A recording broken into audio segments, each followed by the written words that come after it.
People ask me all the time, how do you build a team? But there's another question, a question that is very different than how do you build a team? How do you grow a real estate team?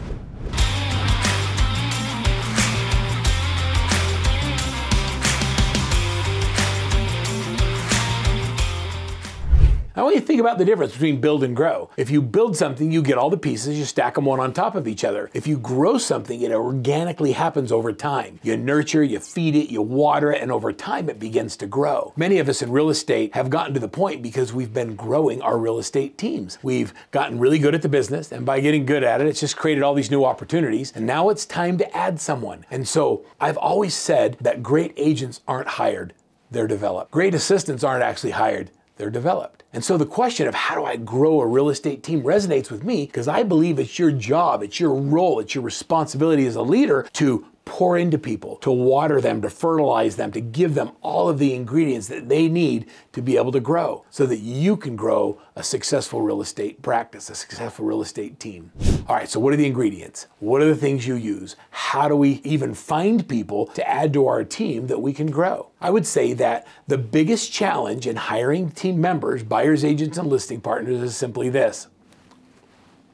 I don't want anyone to hear this, so I'm just making sure no one's listening. You don't spend any time recruiting. The reason your team isn't growing is because you don't spend any time actually doing the job of adding people to your team. So let's just go ahead and recognize it for what it is. Is it time that we get a defibrillator out and shock your recruiting efforts and bring them back to life because you're not spending any time doing it? And maybe you don't spend time doing it because you don't know what to do with them once you get them, or you don't know how to convince them to come to work for you. So in this video, I'm just going to share with you a couple of strategies, a couple of fertilizers, a little bit of water, miracle grow, if you'll call it, that will help you grow your real estate practice. And it all starts with the defibrillator. We have to make a decision, jolt, that we want to bring people into our business because we believe we can help them grow. When I think about why most team leaders actually recruit, it's because they're busy and they need help. What if you changed your focus on recruiting to, how can I take all this knowledge that I've spent my entire career accumulating and share it with somebody else so they can grow? What if your focus was on growing other people and helping them develop instead of just getting them to help you? You see, as a leader, if you focus on the people you hire and recruit, it changes the nature of the recruiting conversation, and people want to work for you because they know you're interested in genuinely helping them grow. So it all starts with the way we message. We built a program recently called Shift. And in Shift, it's a series of modules that uses emotional intelligence to get buyers and sellers off the sideline and re-engaged in buying and selling houses. Because of rising interest rates and lack of inventory and the challenges that are going on in the marketplace, those things are called threats. And we've used and designed very specific scripts that include a story, a tool or a resource, a script on how to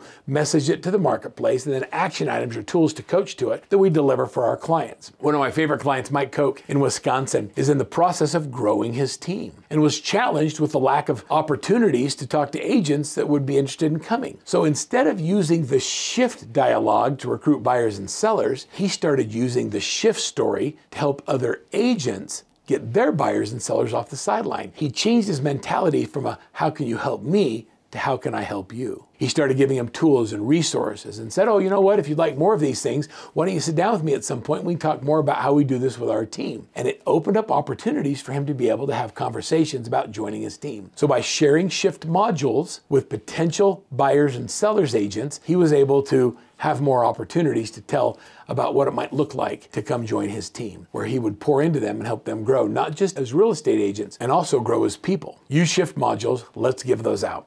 The next challenge in growing your team is doing it in a way that's profitable. Many team leaders feel like they have to overpay buyers, agents, or listing partners in order to get them to come work for them. And the opposite of that is really the truth. You see, when you overpay a buyer's agent or you overpay a listing partner, what happens is you're not profitable, and it disincentivizes the behavior we want from you as a team leader. If you want people to grow, you have to be incentivized as a leader to give them your A buyers and your A sellers. But if you overcompensate them, look, if you pay a listing partner 70%, you're never going to give them your A leads. If you pay a buyer's agent 60% or 70% or 80%, you can't afford to let go of your buyers. It just doesn't make sense. So follow the Workman way of hiring buyer's agents. And I went through and did a whole video, I'll put a link to it in the description below, about how to compensate buyer's agents. agents. But let's just say that we pay our buyer's agents on a 40-60 split for the first 2 deals they do in a month, a 45-55 for deals 3 and 4, and then 50-50 on 5+, and then it resets every month. So team leaders will then ask, well, how do I convince them to work for me for a lower split? You simply have to understand how to ask the right questions.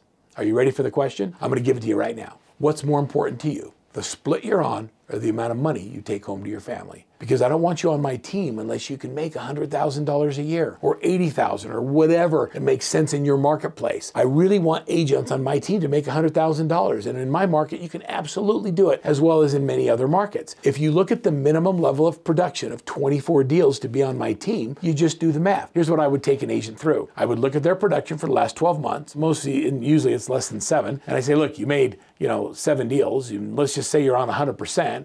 100% of 7 deals is a lot less than 40% of 24. So what's more important to you, the split you're on or the amount of money you take home to your family? We also have a target agent, and there's a very specific agent we go after when we want to grow our teams. We look for agents that are 12 to 18 months in the business. They've sold less than 10 transactions, and they're coming up for their license renewal, and they're starting to wonder if they've run out of friends and family to sell houses to. And we look for that agent because they are in a prime place. They're looking for someone who's willing to develop them and pour into them and teach them how to hunt. If you're that team leader that really wants to develop other people, you want to help them grow, you're willing to plug into a system like BAM, AMP, RAMP, or SLAM, then what you're going to find is that there's tools and resources out there that will help you grow your team. It's okay to want to grow a team if you don't have all the answers to your questions, if you know where to ask. I talked about several resources here during this video, but the one that resonates with me that I'd like to give everybody just for being here is I'm going to give you a shift module of how to deal with rising interest rates. We call it the interest rate offset program. We use it not only to get our buyers off the fence so that they'll re-engage, we use it to get listings to re-engage in selling their home, but more importantly, we use it to recruit by giving it to agents as a true value add so they can have something that will make a difference whether they join our team or not. Think of yourself as a leader,